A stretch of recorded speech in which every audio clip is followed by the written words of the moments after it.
Hello, this is Carl's Mustang, and today I'm going to be doing a review on the Crew 2 with the BMW M4 M40i.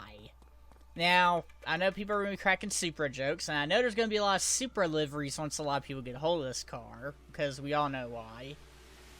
But it's definitely an interesting car. I've been wanting to see this car in more games ever since Need for Speed Heat.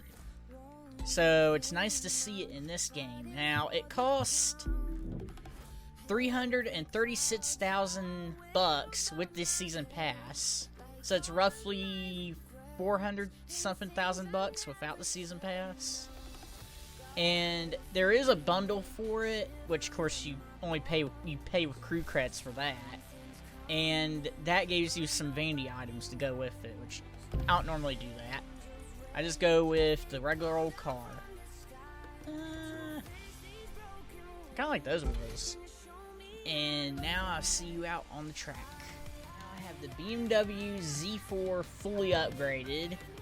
And of course, as usual, there is no tune. I'm hoping it's going to be as good as the older model of itself, because the older model of itself it's not the best, but it was able to make some records. I made some records on that car. Of course, I easily beat them when we got the Porsche Speedster, but besides that, it did make some records.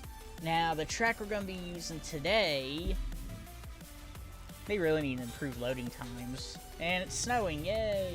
Luckily, this track don't have that weather. It is West Florida coast. Now, this will give it a little bit of a test of top speed, quite a bit of test of top speed. And, of course, cornering, because there's at least 2 sharp corners. Of course, I'm going to corner cut them a little bit, but it'll test the cornering a little bit. And as usual, I'll go quiet and see you guys out on the track. One.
thoughts about the Z4.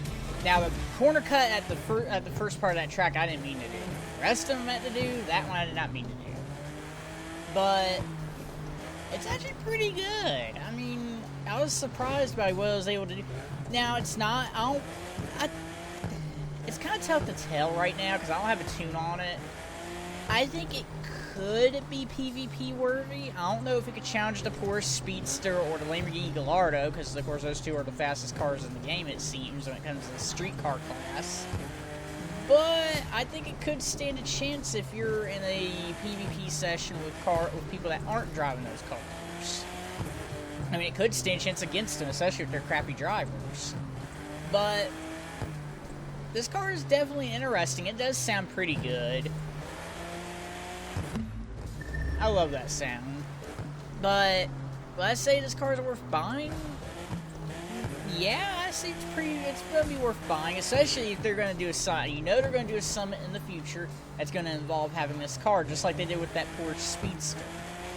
Which the Porsche Speedster has summit from its very beginning, but eventually in the future they're gonna want you to have this car for a summit. But is this car worth buying? Yeah, I think it's worth buying. I mean, as I said, it's not the most competitive thing against the Gallardo and the Speedster, but it would be able to do PvP. And it handles pretty well without a tune, but of course it can handle even better with a tune. And it does have visual customization and livery options and all that too.